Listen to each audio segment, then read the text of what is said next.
You ever been stared down by someone who thinks a badge makes them untouchable? Well, there I was standing in a courthouse hallway when Officer Brent Martin blocked my path like I was some unwanted shadow. He looked me up and down, white shirt, black pants, neat hair, but to him, it wasn't about clothes. It was my skin. "You don't look like you belong here unless you're here to wipe the chairs," he spat, voice low but sharp, like a rehearsed insult saved just for me. Now, most folks might have looked away, maybe cowered or mumbled an apology. But I stood still, folded a summons paper neatly, and handed it right back to him. He waved it off like it was nothing. "Paper doesn't change the color of your skin," he sneered, loud enough for half the hallway to hear. The hallway went quiet, like a play everyone's tired of watching, but no one dared to stop him. A young officer glanced up from her scanner, hesitated, then looked away. Silence wasn't respect in that place, it was a kind of compliance that dug deep.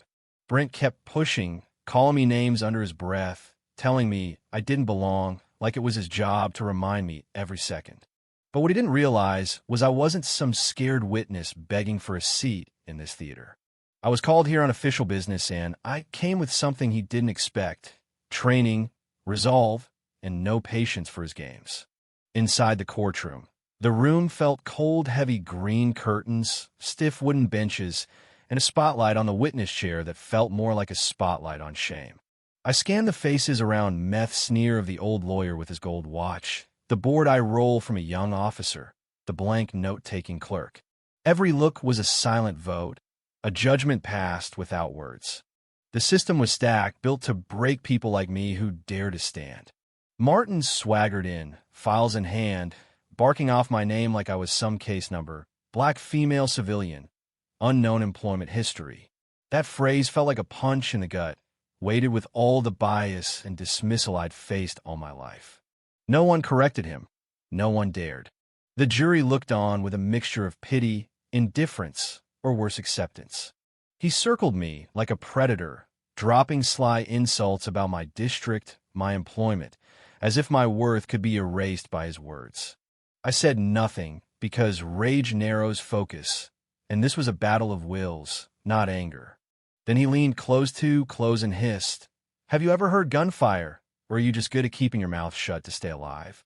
His breath reeked of cigarettes and cheap food, his tone like a threat wrapped in routine. Behind him, another officer whispered a joke about whether I was forced to be there. They all laughed quietly, like they shared a secret. But I didn't flinch. That day, I wasn't just a witness. I was the reckoning they never expected. Then came the note. A small slip of paper slid across the table in front of me. Blue ink, male handwriting rough: "Go back to the jungle." No name, no joke, just venom disguised as silence. I folded it back up and placed it where they couldn't miss it. The silence in the room thickened. No one said a word.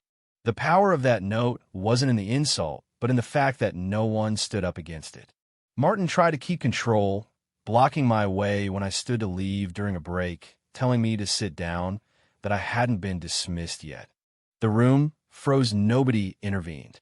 His eyes burned into me, daring me to comply. But I looked past him, locking eyes with a young man in the gallery who didn't look away. That was all I needed. "I don't need your permission to stand here or to move," I said quietly, each word measured, not defiant but firm. He pressed his hand onto my shoulder with a weight meant to assert dominance, not a touch, but a message. The courtroom watched, silent. I didn't flinch. His grip tightened, nails digging in like punctuation marks on a sentence of control. He whispered, "I've hit stray dogs harder than that." But I was no stray dog. Suddenly, everything shifted. Martin grabbed my wrist, yanking me from my seat. Pens clattered. A metal watch hit the table with a sharp clang. The courtroom gasped, but no one moved to help. His grip was fierce, nails biting deep, his voice dripping with contempt. "People like you survive on pity." I turned, eyes calm, sharp as a blade. His grip loosened for a second, the only moment he showed weakness. The clerk started to rise, but a security officer's glare froze her mid-motion. The tension in the room was palpable. I slipped my wrist free, not with fury but precision. The fight was no longer just about might, was about everything I represented. Martin stumbled backward, as if hit by an invisible force. Then, before anyone could blink, I struck a precise chop to his neck, cutting off his breath like a flick of a switch. My elbow drove into his side, and he crumpled, collapsing to the floor in stunned silence. No one rushed forward. No one intervened. The room, meant to symbolize justice, was frozen in shock. Martin lay there, gasping, eyes wide not from pain but disbelief. For years, he ruled this place with arrogance, silencing witnesses without consequence. But now his power was stripped bare, undone by the one person he underestimated. Cameras caught every moment the security camera's blinking green light, a silent witness to the fall of a man who thought himself untouchable. As Martin struggled to rise, the room shifted. Faces once turned away now watched. Whispers rose like a tide, but no one dared step forward. A security guard reached to grab me, but a judge's sharp voice stopped him. "Hold it. Check her ID." I calmly showed the badge. Not just any Badhea Special Operations insignia. Navy SEAL clearance, top secret level 4. The judge's expression changed. The balance of power shifted. I wasn't just a witness, I was an auditor, someone with authority over Martin's file, someone who could expose the rot hidden beneath the badge. The courtroom didn't erupt into applause, but the silence was thick with awakening. Martin's smirk faded. His control slipped away like sand through his fingers. News broke fast. Videos spread, online Martin falling, his badge on the floor, me standing tall. Complaints from the past resurfaced racial slurs. Abuse, coercion all dismissed or buried. Suddenly, Martin was no longer a bully hiding behind his badge. He was a symbol of systemic decay. People began to ask, how many more Martins are out there? How many complaints have been ignored because messing with law enforcement is trouble? Social media exploded with stories, anonymous testimonies from those who'd been silenced for years. Faces who dared not speak publicly, now shouting together in the safety of anonymity. The hashtag #SilenceStrikesBack trended, a call to action wrapped in a warning. Silence is no longer an option. But the system fought back. Official statements diluted the incident, calling it an event with involved individuals, stripping away names, accountability, meaning. Public outrage met cold bureaucracy. Yet beneath the surface, something had cracked.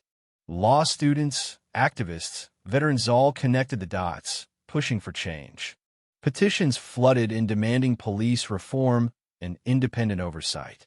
A quiet revolution was stirring. Meanwhile, the woman who sparked it all, the one who struck back, remained silent. No interviews, no mediators, no speeches. She vanished from public view, letting her actions speak louder than words. Because sometimes the most powerful statement is made by stepping away, leaving a legacy that can't be erased. Across the city, murals appeared, her silhouette walking tall, a shadow of a fallen badge behind her. The caption, "Sometimes justice needs a punch to wake up."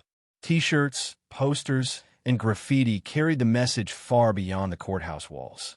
Communities came together, forming alliances to teach legal self-defense and empower those who had been silenced for too long. Parents taught children to stand tall, to speak up, to know their rights. The ripples spread, turning fear into courage. In classrooms, the story was told not as a tale of heroism, but as a lesson in refusing to be invisible. A teacher once asked her students, what would have happened if she didn't hit back? The answer hung heavy in the air. Probably no one would have known, and nothing would have changed. That truth cut deep because silence, in the face of injustice, is complicity. And complicity is a choice we all make, whether we admit it or not. The punch was more than a physical blow. It was a declaration that no one, no matter how entrenched in power, is beyond accountability. It was a spark lighting a fire in the hearts of those who'd long suffered in silence. And now, as the system stumbles and the stories multiply, one thing is clear. The era of quiet submission is over. So what do you think, folks? When a system turns its back and words fail, is striking back the only way left to be heard? Or does the cost cut too deep? Share your thoughts because justice isn't just about courts or laws. It's about who dares to stand when silence feels safer.